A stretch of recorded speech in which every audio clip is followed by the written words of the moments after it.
how do you hide your disappointment or fake your disappointment when the team really has let you down? And, from a leadership perspective, how do you handle those? Okay, so a couple of things. First, your first question, I loved what you said there. How do you hide it? My honest opinion here, and this might come as a shock, I don't hide it at all. Now, here's the thing. I don't become emotional, like I'm not blaming them. So here's another thing. There's no blame. But just like they feel overwhelmed, they have all of these feelings during their life cycle in my team. Well, I'm just like them. I'm a human being, which means I'm going to have feelings too. And if we're a so-called team, right? What one person does is going to affect the rest of the people. So what they do is going to affect me.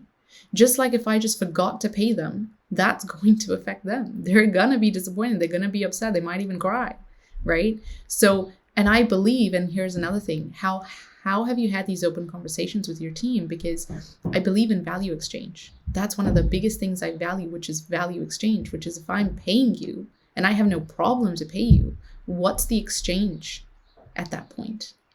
What are you bringing to the table and what am I bringing to the table?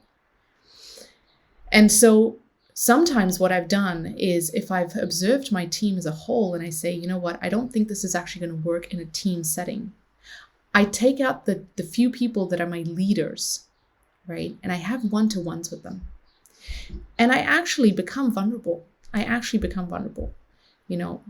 don't think that a strong leader never cries. I don't believe that. That's not even a thing, right? Because weakness and vulnerability are two very different concepts.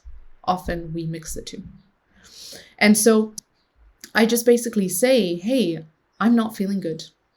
And the first thing they're like, whoa, the leader's not feeling good. Now everyone's like shaking, right? And I say, I'm not feeling good because I don't have that support. I feel like the pedestals under my seat are being kicked off and my leaders who I need by my side, you're not behind me. I'm not on top. You're not behind. Nothing's like that. You're next to me. We're side to side. Where are you? Because I miss you. That is culture, right? That is a conversation that has depth to it, rather than making it about the problem or you didn't do this task. Why are you not motivated? Motivation is a feeling. So if you're not speaking with feeling, you can't build motivation, right? So I go in there and I just say, like, I miss my team. I don't know what's going on. And they go, well, sorry, I thought, I thought we did the best. And I say, no, I get that you're doing your best. But can you see that we're not heading where we need to be heading? And I'm scared. That's the thing. How often can you lay out there going, I'm scared, right? And they go, well, shit, if she's scared, what's going to happen to my job? How bad is this problem? They just weren't aware of how bad it is because they don't own the business. They don't know how to run a business. They don't know how to own a business, right? And so I go, I'm scared. And I'm scared that if we don't meet our targets, what happens to all of this that we're creating? And just in that moment, you'll notice how much they quickly bring to the table. Right?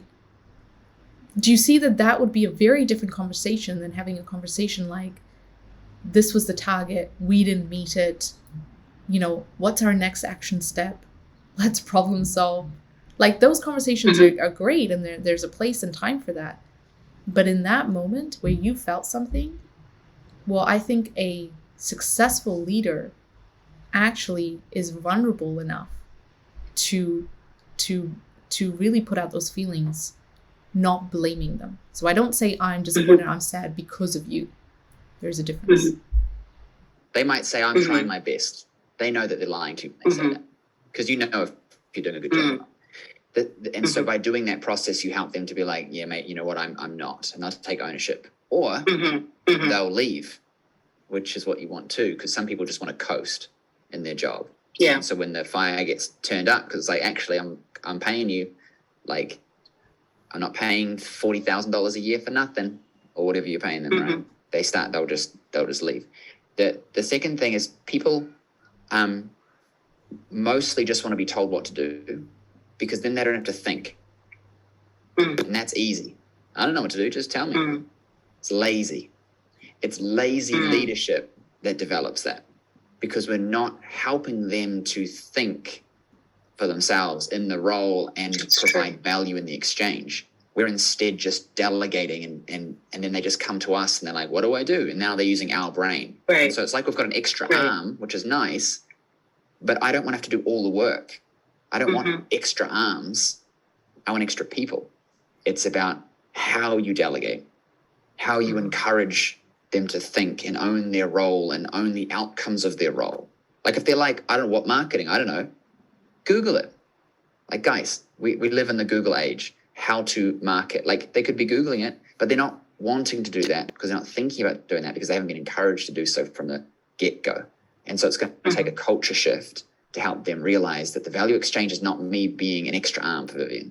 It's me being an extra brain who can go and act on things and think about things. And wanting, and them being attached to the mission of the business means that they're thinking about things beyond just what the task is in front of me and what I'm paid to do.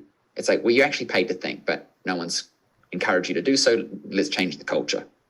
I think those are all important parts too.